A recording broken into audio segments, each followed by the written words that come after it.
మాజీ మంత్రి జగదీష్ రెడ్డి 3 మర్డర్ కేసులో నిందితుడిగా ఉన్నారని అన్నారు మంత్రి కోమటిరెడ్డి వెంకటరెడ్డి. ఒక హంతకుడు తన గురించి మాట్లాడడం విడ్డూరంగా కనిపిస్తుందని అన్నారు ఆయన. పవర్ లేని పవర్ మినిస్టర్ అంటూ సెటైర్లు వేశారు.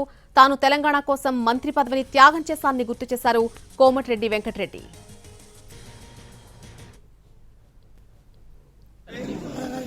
విశాఖ మంత్రి అంటే దానికంటే పవర్ లేని పవర్ మినిస్టర్ అంటే మంచి జగదీష్ రెడ్డి అనే వ్యక్తి తలకాయ కింద పెట్టిందంటే పైకి లేవడు.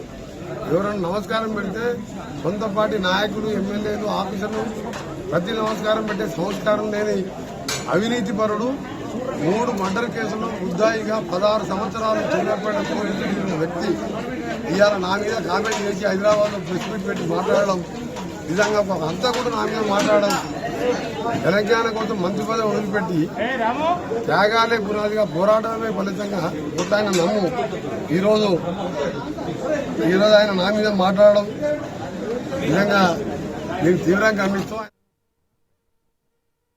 విశాఖ మంత్రి దానికంటే యాదాద్రి భద్రాద్రి పవర్ ప్లాంట్ లో జరిగినటువంటి అవినీతిలో జగదీష్ రెడ్డికి వాటా ఉందని ఆరోపించారు మంత్రి కోమటిరెడ్డి వెంకటరెడ్డి. తినడానికి తిండి లేని వ్యక్తికి వేల కోట్ల ఆస్తులు ఎలా వచ్చాయో చెప్పాలని ప్రశ్నించారు ఆయన. గతంలో జిల్లా నుంచి బహిష్కరించారని గుర్తు చేశారు మంత్రి కోమటిరెడ్డి వెంకటరెడ్డి. యాదాద్రి ప్లాంట్లోనే 29,000 54,000 కోట్ల పెరిగింది. భద్రాద్రిలో 10,000 కోట్ల కుమ్మం. అలా సగం వాటా కేసీఆర్ కుటుంబానికి వస్తే సగం వాటా జగదీష్ రెడ్డిది. ఇవాళ తినడానికి తిండి లేని వాడు, మోటార్ సైకిల్ లేని వాడు ఇవాళ షాబాద్ మండలంలో 80 ఎకరాల ఫామ్ హౌస్లో 80 ఎకరాలు అంటే 40 కోట్ల ఎకరం వేసుకుంటే 3,000 కోట్ల ఆస్తి. ఆయన ఉండే ఇల్లు నాగారంలో 50 కోట్ల ఇల్లు. 3 మర్డర్ కేసులు ఉంటే మొన్న మర్డర్ కేసులో కొటేషన్. ఆయన గ్రామ బహిష్కరణ వాళ్ళు సూర్యాపేట నల్గొండ జిల్లాకి వెళ్ళి కూడా గతంలో బహిష్కరించిన వ్యక్తి. యాదవ్ విశాఖ మంత్రి అంటే దానికంటే పవర్ లేని పవర్ మినిస్టర్ అంటే మంచి జగదీష్ రెడ్డి అనే వ్యక్తి తలకాయ కింద పెట్టిందంటే పైకి లేవడు.